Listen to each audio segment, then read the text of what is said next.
Hello everyone, welcome back to our YouTube channel ADR nursing classes. ADR nursing classes में एक बार आपका फिर से स्वागत है। आज अपना टॉपिक रहेगा मेडिकेशन एडमिनिस्ट्रेशन। आप कैसे दवाई देते हैं, किसी भी पेशेंट को कैसे मेडिसिन दी जाती है, और 10 राइट्स क्या है, क्या 10 नियम है मेडिसिन देने के। ये वीडियो, ये चैप्टर अपना राजस्थान नर्सिंग लेवल ऑफिसर हो गया, या फिर किसी भी स्टेट लेवल का नर्सिंग ऑफिसर का एग्ज़ाम हो गया, या फिर सेंट्रल गवर्नमेंट का एग्ज़ाम हो गया, उनकी दृष्टि से बहुत इम्पोर्टेंट है। किसी भी एग्ज़ाम में 1 या 2 नंबर के क्वेश्चन जरूर इस टॉपिक से आते हैं। तो अपन बिना किसी देरी के इस टॉपिक को स्टार्ट करते हैं। टॉपिक को स्टार्ट करने से पहले यदि आप एडीआर नर्सिंग क्लासेस के इस चैनल पर पहली बार विजिट कर रहे हैं या फिर इस वीडियो को पहली बार देख रहे हैं, तो एडीआर नर्सिंग क्लासेस के चैनल को सब्सक्राइब जरूर करिएगा। चलो अपन बिना किसी देरी के स्टार्ट करते हैं। अपन इस टॉपिक में पढ़ेंगे मेडिसिन एडमिनिस्ट्रेशन के रूट और 10 नियम पढ़ेंगे, ठीक है। तो सबसे पहले अपन देखते हैं जो मेडिकेशन एडमिनिस्ट्रेशन है उसका बेसिक कॉन्सेप्ट क्या है। क्या बेसिक कॉन्सेप्ट है? मेडिकेशन है जो आप substance, medication substance use to prevent diagnose and treat disease. क्या है? मेडिकेशन जो है उसका मतलब है आपका जो ऐसा सब्सटेंस जो आपको दवाई बीमारी को प्रिवेंट करे, या फिर किसी डायग्नोसिस में यूज हो, या किसी बीमारी के ट्रीटमेंट में यूज हो, ठीक है।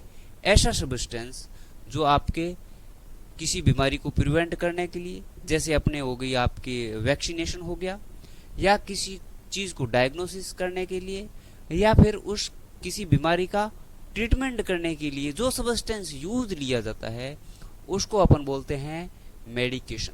क्या बोलते हैं? मेडिकेशन। और नर्स के क्या रोल हैं? तो shape preparation, administration, monitoring and documentation, ये आपके रोल है as a nursing officer. Always follow prescription order and institutional policy. हमेशा मेडिसिन देते टाइम आप डॉक्टर के ऑर्डर को फॉलो करें और उस प्रोटोकॉल को फॉलो करें। आप जिस इंस्टीट्यूट में काम कर रहे हैं, चाहे वो गवर्नमेंट इंस्टीट्यूट हो या प्राइवेट इंस्टीट्यूट हो, उसका जो इंजेक्शन देने का, जो मेडिसिन एडमिनिस्ट्रेशन का प्रोटोकॉल है उसको फॉलो करें, ठीक है। नेक्स्ट देखते हैं अपन मेडिकेशन सेफ्टी। आप दवाई देते हैं उससे पहले आप मेडिकेशन सेफ्टी क्या चीज रखोगे? Check medication order and MR. हमेशा जो डॉक्टर द्वारा लिखी गई है ऑर्डर या फिर प्रिस्क्रिप्शन, उसको आप चेक करोगे। Assess patient and allergy, patient को असेस करोगे और चेक करोगे कि उस मेडिसिन से उस पेशेंट को एलर्जी तो नहीं हो रही। Check medication label, expiry, integrity, ठीक है। लेबल चेक करोगे, उस पर एक्सपायरी देखोगे, इंटीग्रिटी देखोगे। Perform hand hygiene, hand hygiene का प्रॉपर ध्यान रखोगे। Explain procedure and provide privacy, आप पेशेंट को उस प्रोसीजर के बारे में बताओगे कि आपके ये इंजेक्शन लगने वाला है और इस साइड पे इंजेक्शन लगने वाला है, ठीक है। और पेशेंट को प्राइवेसी मेंटेन करोगे, ठीक है। ऐसा नहीं है कि फीमेल पेशेंट है और आप खुले में ठीक है आइए मैं इंजेक्शन लगा रहा हूं, नो ब्रो, ऐसा नहीं होना चाहिए, ठीक है। नेक्स्ट देखते हैं रूट ऑफ मेडिकेशन एडमिनिस्ट्रेशन। कौन से रूट हैं? तो आपके जो एंटीरियल हो गए उसमें ओरल, सबलिंगुअल, बकल और रेक्टल हो गए। और पेरेंट्रल हो गए आईवी, आईएम, एससी, आईडी, जो सबसे ज्यादा यूज होते हैं। टॉपिकल लोकल में skin, I, year, nasal and vaginal हो गए। और इनहेलेशन में आपके रेस्पिरेटरी रूट हो गए, ठीक है। तो ये 4 टाइप में डिवाइडेड है आपके रूट। जो आपका पेरेंटर है उसमें आईवी, आईएमएस ये आ जाएंगे, ठीक है। और आपके एंट्रल है उसमें ओरल हो गया, सबलिंगुअल हो गया, बकल हो गया और रेक्टल हो गया। और टॉपिकल और इस लोकल में देखें तो आपकी स्किन हो गई, आई हो गई, ईयर हो गया, नेजल हो गया, या फिर आपके वेजाइनल हो गया। या फिर आप इनहेलेशन में देखें तो आपकी रेस्पिरेटरी रूट है वो इनहेलेशन में आ जाएंगे। ठीक है ब्रो। अब नेक्स्ट देखते हैं अपन ओरल रूट। ठीक है, ओरल रूट या पीओ मतलब पर ओरल। ठीक है, पर ओरल। इसमें क्या है, मेडिकेशन टेक बाय माउथ। इसमें ओरल में बाय माउथ मेडिसिन ली जाती है। इजी और कन्वीनियंट एंड कॉमनली यूज, सबसे इजी मेडिसिन देने का प्रोसीजर है। ठीक है, एडमिनिस्ट्रेशन करने का सबसे इजी है और सबसे कॉमन ओरल मेडिसिन यूज होता है रूट। ठीक है, अवॉइड यूज कसन when patient can not swallow and has impaired consciousness. जब पेशेंट अनकॉन्शियस हो या सेमी कॉन्शियस हो या कोई ऐसी डिफॉर्मिटी हो ताकि वो ओरल मेडिसिन नहीं ले सकता, तब आपको ओरल मेडिसिन पेशेंट को नहीं देनी चाहिए। ठीक है, some drug are affected by GI absorption and food. कुछ दवाइयां हैं जो जीआई ट्रैक को इफेक्ट कर सकती है और उसके डाइजेशन को इफेक्ट कर सकती है। तो पेशेंट को प्रॉपर मेडिसिन देने में आप प्रॉपर बताओगे कि ये मेडिसिन ऐसे लेनी है और इसके बाद ये खाना है, ये चीज़ नहीं खानी है। ठीक है, क्या चीज़ खानी है क्या नहीं खानी ये भी बताओगे। कौन सी चीज़ है कि जैसे माना कि कोई आयरन की दवाई दे रहे हो, ठीक है, तो उसमें आपको विटामिन सी रिच डाइट आपको जरूरी है। ठीक है, और पानी ज़्यादा पीना है पेशेंट को बताना, नहीं तो पेशेंट को कॉन्स्टिपेशन हो जाएगा। ठीक है, तो ये चीज़ें आपको एक्सप्लेन करनी पेशेंट को बहुत ज़रूरी है। नेक्स्ट रूट है अपना सबलिंगुअल या बकल। तो इसमें क्या, सबलिंगुअल अंडर द टंग, टंग के नीचे रख के दवाई ली जाती है, और बकल में बिटवीन द चेक्स एंड गम, और आपके गाल और जबड़े के बीच में दवाई रखी जाती है। Allow medicine to dissolve, do not save and swallow unless interacted. ठीक है, तो इसमें क्या आपको मेडिसिन हमेशा प्लेस कर देनी है, पेशेंट को बोलना है कि इसको सेलो या निगले नहीं या चबाए नहीं। ठीक है, use to rapid absorption for selected medication. कुछ मेडिसिन होती है जो रैपिड एक्शन के लिए काम में ली जाती है, जैसे आपके जो एंटीजी टैबलेट होगी, नाइट्रोग्लिसिन की टैबलेट है, सबलिंगुअल ही दी जाती है, क्योंकि यहाँ ब्लड सप्लाई बहुत ज़्यादा होती है, ये डायरेक्ट ब्लड में चली जाती है और फास्ट एब्जॉर्ब हो जाती है। ठीक है, और अपना काम भी जल्दी हो जाता है। देन है पेरेंटल रूट, जिसमें आपके आईवी, आईएम, एससी और आईडी आ गई। तो आईवी है वो डायरेक्टली वैन के अंदर यूज लिया जाता है, इंजेक्शन एडमिनिस्ट्रेट किया जाता है, और आईएम है इनटू मसल, मसल के अंदर दिया जाता है, और जो सबलिंगुअल है वो आपके सब ऐसी है वो क्या है, सबक्यूटेनियस टिश्यू के अंदर दिया जाता है, और आईडी वो इंट्राडर्मिस के अंदर दिया जाता है। कॉमनली ये क्या है, सेलेक्टेड टेस्टेड में कुछ आपके जैसे मॉन्टेक टेस्ट करना हो गया, या कुछ ऐसी जो है वैक्सीन हो गई वो आईडी लगती है, कुछ ऐसी लगती है। ठीक है, कुछ आईएफ भी लगती है। अब देखते हैं आईवी रूट की पॉइंट, ये क्या है, fastest systematic effect among commonly route. जो बाकी के रूट है उससे ज्यादा ये इफेक्टिव रूट है। Useful when rapid action and precise control is needed. आपको जब भी जरूरत हो फास्ट एक्शन की तो ये आईवी यूज लिया जाता है। कोई भी मेडिसिन आपको रैपिड एक्शन करवानी उसकी फास्ट, तो आपको आईवी रूट ही प्रिफेर करना है। ठीक है, इन इमरजेंसी। ठीक है, check IV assess compatibility and prescribe rate. हमेशा ध्यान रखें कि उस आईवी रूट में आपको कितना फ्लूइड देना है, ये सब आपको मेंटेन करके रखना है। ठीक है, monitor infiltration, extravascular and phlebitis and infection. हमेशा, क्योंकि आप इसमें पिक कर रहे हो अंदर बॉडी के अंदर, स्किन को नॉन इंटेक्ट हो रही है। ठीक है, तो इसमें क्या है, आपको फ्लेबाइटिस का विशेषकर ध्यान रखना है। इसमें से फ्लेबाइटिस का एग्जाम में क्वेश्चन जरूर आता है कि जो कैनुला का दौरान या कैनुला लगाने के बाद जो भी इन्फेक्शन होता है उस वेन में, वो क्या कहलाता है, फ्लेबाइटिस कहलाता है। कि ठीक है, क्या कहलाता है, फ्लेबाइटिस। और इन्फेक्शन का आपको बहुत जरूरी ध्यान रखना है।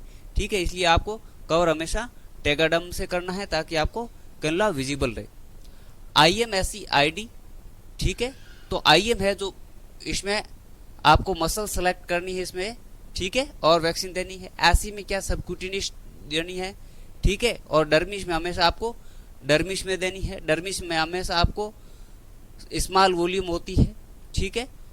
और route depend on medication dose and patient order, हमेशा डॉक्टर के प्रिस्क्रिप्शन पर लिखा रहेगा कि कौन सा इंजेक्शन किस रूट से देना है, किसने कितनी वॉल्यूम देनी है, ठीक है।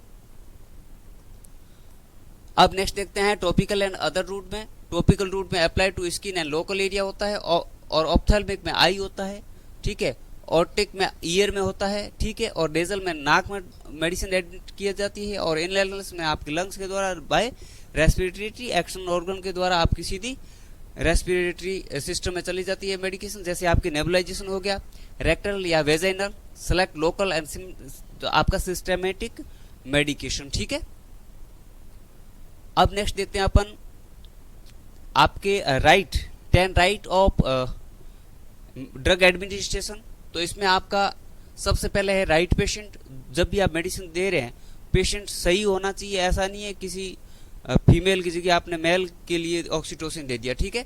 राइट मेडिसिन राइट होनी चाहिए, राइट डोज, राइट रूट, आप जो डोज चूज कर रहे हो वो राइट होनी चाहिए, राइट रूट होना चाहिए, राइट टाइम होना चाहिए, right documentation, right reason, right response, right education और राइट टू रेफ्यूज, ठीक है। ये 10 आपके जो राइट है, ठीक है, 10 जो राइट है ये इंपॉर्टेंट है एग्जाम की दृष्टि से, ठीक है। तो ये आपको विशेषकर ध्यान रखना है कि 10 राइट्स कौन से हैं। तो हमेशा पहला है आपका राइट पेशेंट, जो पेशेंट चूज करे वो राइट होना चाहिए, राइट मेडिकेशन होनी चाहिए, राइट डोज होना चाहिए, राइट रूट होना चाहिए, और राइट टाइम होना चाहिए, और राइट डॉक्यूमेंटेशन होना चाहिए, राइट रीजन होना चाहिए, और राइट रेस्पॉन्स होना चाहिए, राइट एजुकेशन और राइट टू रेफ्यूज, ठीक है। तो ये है अपने 10 राइट्स। अब जो 1 to 5 राइट है उसमें राइट टू पेशेंट हमेशा एप्रोप्रिएट आइडेंटिफिकेशन, जो आपका आइडेंटिटी बैंड होता है पेशेंट का, उसे आइडेंटिफाई करना है कि पेशेंट तो सही है। राइट मेडिकेशन, ठीक है, लेबल और ऑर्डर को चेक करोगे, कंपेयर करोगे वाइल के लेबल को और डॉक्टर के लिखे गए ऑर्डर को, ठीक है। Right dose, verify calculation and concentration, आप डॉक्टर के प्रिस्क्रिप्शन पर लिखी गई डोज और आप चूज कर रहे हो उस डोज का प्रॉपर कैलकुलेशन करके क्रॉस मैच करके फिर ही पेशेंट को एडमिनिस्टर करोगे मेडिकेशन, ठीक है। Right route, correct prescribe route, जो डॉक्टर के द्वारा लिखा गया रूट है उसी रूट पे इंजेक्शन लगाओगे, ठीक है। राइट टाइम, जो मेडिसिन देने का शेड्यूल है वो आपका राइट होना चाहिए, ठीक है। अब नेक्स्ट देखते हैं राइट डॉक्यूमेंटेशन। तो प्रॉपर आपका जो आप मेडिसिन लगा रहे हो वो प्रॉपर डॉक्यूमेंटेड होनी चाहिए, आपने कितने बजे लगाई, कहाँ लगाई, कौन सी रूट लगाई, प्रॉपर मेंशन होनी चाहिए। Right reason to know way medicine is given, आप उसका राइट रीजन है वो आपको पता होना चाहिए। Right response, monitor therapeutic and adverse response, ठीक है। आप पेशेंट को थेराप्यूटिक और एडर्जिव रिएक्शन के लिए मॉनिटर कर रहे हो तो उसका एक थेराप्यूटिक इफेक्ट आना जरूरी है, ठीक है। इसलिए आपको राइट रेस्पॉन्स, मेडिसिन का राइट रेस्पॉन्स क्या है वो चीज आपको मॉनिटर करके चलनी है। Right education, explain medication appropriately, right education होना जरूरी है उस इंजेक्शन के बारे में, चाहे आप उस पेशेंट को समझा रहे हो किसी और को समझा रहे हो, उस मेडिसिन के बारे में आपको प्रॉपर एजुकेशन होना जरूरी है। Right to refuse, respect refusal and follow policy, यदि पेशेंट उस इंजेक्शन को लेने से मना कर देता है तो वो पेशेंट का राइट है, तो उस टाइम आपको सम्मान करना है राइट टू रेफ्यूज का, ठीक है। अब देखते हैं लेबल चेक, ठीक है। तो फर्स्ट आप कब कब मेडिसिन का लेबल चेक करोगे? First, when taking medication from storage, जहाँ स्टोर कर रखी मेडिसिन को वहां से आप उठा रहे हो, उस टाइम उस लेबल को देखोगे कि ये इंजेक्शन सेफ्ट्राक्सोन ही है। देन चेक करोगे व्हेन प्रिपेयर एंड मेजरिंग, जब आप इंजेक्शन को मेजर या प्रिपेयर कर रहे हो उस टाइम देखो, चेक करोगे कि क्या मैं सेफ्ट्राक्सोन को ही डिजोल्व कर रहा हूँ। Then third check before administration to bed side, जब आप बेड साइड पे इंजेक्शन देने के लिए लेके जा रहे हैं, उस टाइम भी आप चेक करोगे कि क्या पेशेंट को मैंने जो स्टोर से उठाया उसके बाद प्रिपेयर किया, अब वही इंजेक्शन है कि मैं उस पेशेंट को देने जा रहा हूँ। 3 बार आप चेक करोगे, ठीक है। तो right label carefully each time, read label carefully each time आपका सबसे प्रायोरिटी होनी चाहिए, ठीक है, ताकि गलत इंजेक्शन पेशेंट को ना लगे। हाई अलर्ट या error prevention, high alert medication and जो आपकी एरर प्रिवेंशन है, कैसे आप एरर को प्रिवेंट कर सकते हैं। तो use extra verification high alert medication, जो हाई अलर्ट मेडिकेशन है उनका एक्स्ट्रा क्रॉस वेरिफिकेशन होना जरूरी है। अवॉइड अनसेफ एब्रिविएशन, ठीक है, and do not administration an unclear and unlabelled medication, जो अनक्लियर या अनलेबल्ड मेडिकेशन है वो आपको नहीं देनी है। Carefully incomplete and questionable order, यदि कोई भी क्वेश्चनेबल ऑर्डर है या अनकम्प्लीट ऑर्डर है, उस टाइम आपको वो मेडिसिन एडमिनिस्ट्रेशन नहीं करनी है। Report medication error and promptly according to policy, आपकी हॉस्पिटल की पॉलिसी है उस हिसाब से आप अपना मेडिसिन दोगे, उस प्रोटोकॉल को फॉलो करोगे। यदि कोई और एरर होता है तो एरर की पॉलिसी को आपको फॉलो करना है, ठीक है। Safe administration step by step, ठीक है। तो हमेशा आप चेक ऑर्डर और MR, identify patient and allergy, prevention medication, explain order और observe response and right document, ये चीज आपको हमेशा ध्यान रखनी है, ठीक है। इसी पॉइंट पे अपना ये चैप्टर था, ठीक है। आई होप ये आपको चैप्टर अच्छा लगा होगा, वीडियो पसंद आया होगा। यदि वीडियो अच्छा लगा तो अपने दोस्तों के साथ शेयर जरूर कर दें, अपने क्लासमेट के साथ शेयर जरूर कर दें और एडिया नर्सिंग क्लासेस को सपोर्ट जरूर करें। थैंक यू, बाय बाय, मिलते हैं अपन एक नेक्स्ट वीडियो के साथ।